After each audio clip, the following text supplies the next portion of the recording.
Assalamualaikum warahmatullahi wabarakatuh. Hai semuanya, kembali lagi di channel YouTube aku Suci Nandasari. Nah, di video kali ini aku akan menganalisis sastra Melayu klasik dan puisi balada karya W.S. Rendra. Nah, teman-teman pasti penasaran kan gimana? Jadi, tonton video ini sampai habis. Baik, yang pertama kita membahas syair Melayu klasik yang berjudul Ikan Terubuk. Ikan terubuk. Nah, ikan terubuk ini menceritakan tentang ikan terubuk yang berasal dari Tanjung Tuan di Laut Melaka atau Kerajaan Air Masin Laut.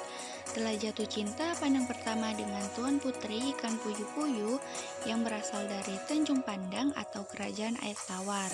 Ikan terubuk yang digelar sebagai Duli Seripada sentiasa terkenang akan Tuan Putri ikan puyuh-puyuh yang cantik rupawan dan baik tingkah laku serta bersopan santun. Namun begitu, Tuan Putri ikan puyuh-puyuh menolak hasrat hati ikan terubuk, menyebabkan ikan terubuk pulang ke Tanjung Tuan membawa hati yang lara. Tuan Putri puyuh-puyuh tidak berminat dengan ikan terubuk, lalu ia berdoa kepada Tuhan agar diberi jalan untuk tidak bersama dengan ikan terubuk. Lalu berlakulah peristiwa aneh. Angin ribut beserta kilat dan petir sambung menyambung dan akhirnya sebatang pokok pulai tumbuh di tengah kolah Putri Puyuh-puyuh. Tuan Putri Puyuh-puyuh telah melompat ke atas pucuk pokok empulai dan hilang lenyap di udara. Berita kehilangan Putri Puyuh-puyuh di udara bersama dengan bala tentaranya telah disampaikan oleh ikan belida kepada ikan pari. Berita tersebut telah diperpanjangkan pula kepada ikan terubuk yang diberi gelar sebagai Duli Seripada. Apabila mendengarnya, dia berasa amat sedih karena hasratnya untuk memiliki Tuan Putri Puyuh-puyuh tidak kesampaian. Ikan terubuk dan bala tentaranya terus pergi mencari di lautan lepas. Namun segala usahanya sia-sia saja karena Tuan Putri Puyuh-puyuh sudah tiada. Ikan terubuk akhirnya mengambil keputusan untuk kembali ke tempat asalnya dengan kecewa karena hasratnya untuk memiliki Tuan Putri Puyuh-puyuh tidak kesampaian. Baik, yang pertama kita akan menilai unsur intrinsik puisi yang ada pada ikan terubuk. Nah, yang pertama ialah tema mayor.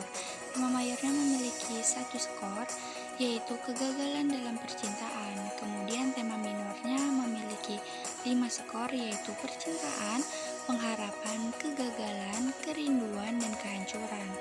Kemudian ada amanat tersurat. Nah, amanat tersuratnya yaitu ada 2, yaitu bersikaplah dengan sopan dan selalu berwaspada.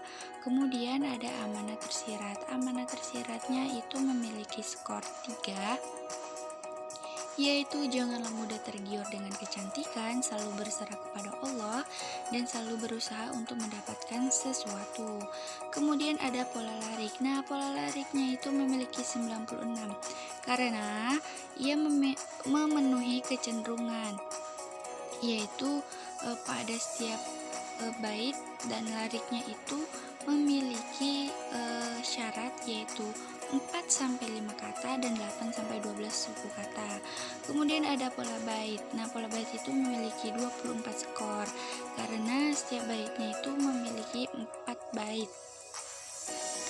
Kemudian ada pola rima. Nah, pola rimanya itu memiliki 23 skor karena di setiap baitnya itu terdapat rima yang ada di akhir larik. Kemudian diksinya itu memiliki 7 skor. Jadi total skor dari unsur intrinsik puisi pada ikan terubuk yaitu 161. Selanjutnya kita akan menilai unsur intrinsik fiksi dari ikan terubuk. Yang pertama ialah tokoh atau penokohan. Itu memiliki 4 skor karena tokoh yang ada di dalam ikan terubuk itu ada ikan terubuk yang memiliki penokohan ambisi dan berjuang. Kemudian ikan puyuh-puyuh. Nah, ikan puyuh-puyuh ini memiliki penokohan sopan, baik, dan cantik.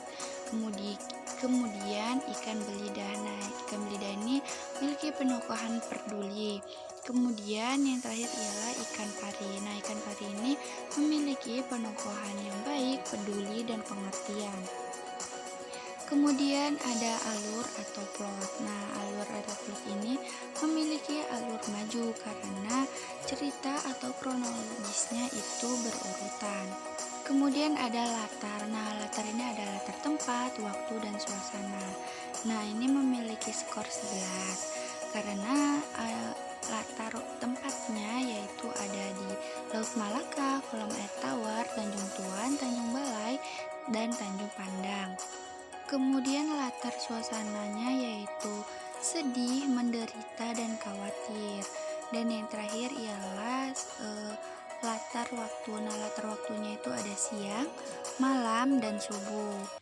Yang terakhir ialah gaya bahasa. Nah, gaya bahasa yang dipakai dalam ikan terubuk ini ialah bahasa Arab yaitu Bismillah, Allah Khalik al-Alam, Rahmat, Mukmin, dan Ya Ilahi. Dan majas yang digunakan ialah hiperbola, personifikasi, dan semil. Yang kedua ialah kita akan membahas mengenai puisi balada yang berjudul Kehilangan karya W.S. Rendra.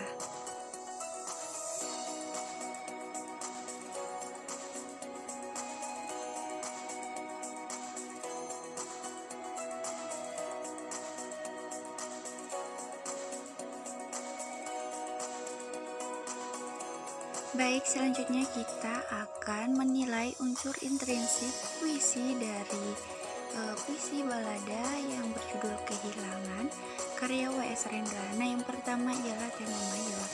Nah, tema mayornya itu memiliki satu skor yaitu kehilangan. Kemudian ada tema minor. Nah, tema minornya itu memiliki 3 skor yaitu tiada kabar, hilang, dan pergi. Kemudian ada amanah tersurat. Nah, amanah tersuratnya itu memiliki satu skor yaitu janganlah tinggalkan orang yang disayang. Kemudian amanah tersiratnya itu memiliki 2 skor yaitu janganlah pergi tanpa berita. Kemudian janganlah sampai membuat orang yang menyayangimu khawatir. Kemudian ada pola larik. Nah, pola lariknya itu memiliki 3 skor karena di setiap liriknya itu memiliki syarat ataupun kecenderungan yaitu 4-5 kata dan 8-12 suku kata. Kemudian ada pola bait. Nah, pola bait ini memiliki 12 skor karena di setiap baitnya itu memiliki 4 larik sehingga di dalam pola baitnya itu memiliki 12 skor. Kemudian ada pola rima. Nah, pola rima ini memiliki 2 skor karena pola rima ini ada pada tengah sehingga pola rimanya memiliki 2 skor.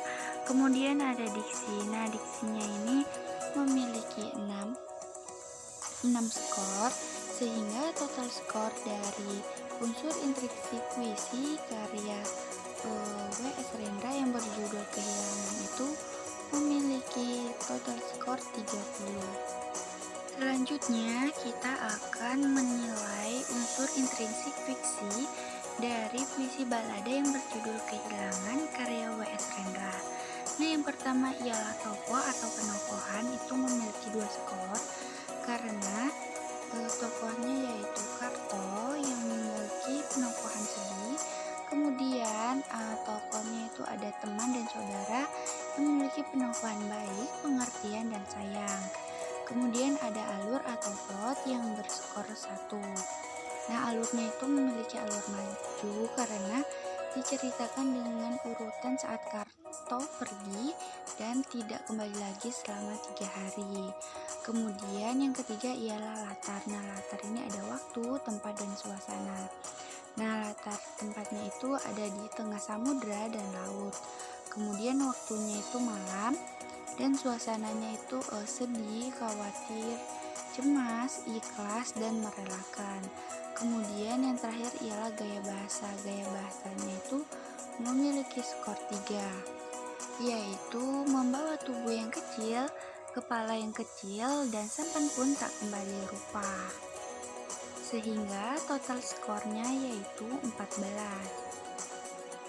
Adapun persamaan syair klasik, Ikan Terubuk, dan puisi balada yaitu Kehilangan. Yang pertama ialah sama-sama puisi naratif di mana menceritakan tentang kisah ataupun kejadian. Yang kedua, sama-sama memiliki tokoh di dalamnya. Yang ketiga, sama-sama memiliki alur yang jelas. Dan yang keempat ialah sama-sama memiliki latar tempat, waktu, dan suasana. Kemudian ada perbedaan syair klasik, Ikan Terubuk, dan puisi balada yaitu Kehilangan. Yang pertama ialah pada syair klasik, Ikan Terubuk lebih memperhatikan pola rima, sedangkan puisi balada Kehilangan tidak memperhatikan pola rima. Yang kedua ialah pola syair klasik, Ikan Terubuk, yaitu alur yang digunakan sangat jelas, sedangkan puisi balada Kehilangan kurang jelas. Dan yang terakhir ialah latar pada syair klasik, Ikan Terubuk lebih jelas dan mudah dipahami, sedangkan puisi balada kurang jelas dan susah dipahami.